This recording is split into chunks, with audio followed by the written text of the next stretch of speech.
प्रसाद ओली तेह्रथुमको आठखाइबाट मकैको भात खान नपुगेर झापा झरेको मान्छे, अर्काको घरमा भैँसी चराएर बसेको मान्छे, उच्च शिक्षा पढ्ने सामर्थ्य नभएको मान्छे आज संसारका रिनाउन युनिभर्सिटीबाट मानवतर डक्टरेटको सर्टिफिकेट बोकेर आफूलाई मक्ख बनाउँदैछन्।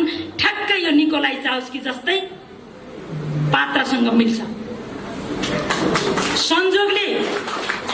संजोगले वामदेव गौतम जस्ता केही मान्छेहरूको कारणले ओली पुनः कहिल्यै पनि सत्तामा आउन नसक्ने मान्छेलाई सत्तामा ल्यायो। आज ओली एक व्यक्ति एक पद, झलनाथ खनाल प्रधानमन्त्री हुँदा एक व्यक्ति एक पदको कुरा गर्ने, अनि वामदेव गौतमहरूले त्यहाँ साथ दिए। यता झलनाथ खनाल पार्टीको अध्यक्ष, खड्ग ओली दलको नेता, खड्ग ओलीको उदय त्यहीँबाट आयो। 70 मा चुनाव भयो, 71 मा उहाँ पार्टी अध्यक्ष हुनुभयो। त्यसपछि दलको नेता, पार्टी अध्यक्ष, प्रधानमन्त्री, फेरि उहाँ बहुपद उहाँलाई। त्यो कुरा भन्दै आइयो। त्यति मात्रै होइन, 74 मा चुनाव भयो।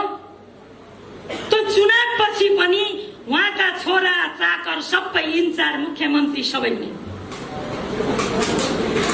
आफूलाई पाइ पर्ने हिसाबले सिद्धान्त बनाउने, तर सिद्धान्त निष्ठ भएर पार्टी सञ्चालन नगर्ने। खड्ग प्रसाद ओलीका 6000 चाकरहरूले गोदावरीमा शीतल तापिरहेको देखिन्छ।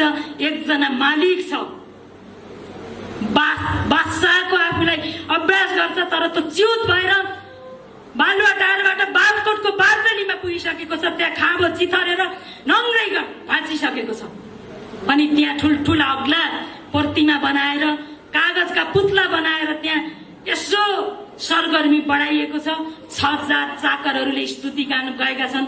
विचार, सिद्धान्त, नीति, कार्यक्रम, त्यसको मार्ग निर्देशनका बारेमा विधान सम्मेलनमा कहीँ चर्चा छैन।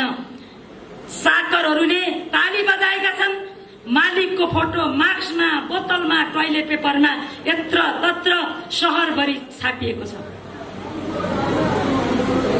यस्तो कहिले भएको थियो भने 62-63 सालको ऐतिहासिक जनक्रान्तिको उर्लदो अवस्थाका बीचमा राजा ज्ञानेन्द्रका पनि यस्तै अभिनन्दन सभाहरू हामीले देखेका थियौँ। 46 सालको जनआन्दोलनका पञ्च र्याली त त्यति हामीले देख्न पाएनौँ, तर मेरो अगाडिको सिनियर पुस्ता सबैले देख्यो। 25 गतेसम्म पञ्च र्याली हुन्थ्यो, 26 गते राजाले बहुदल घोषणा गर्नुभएको थियो।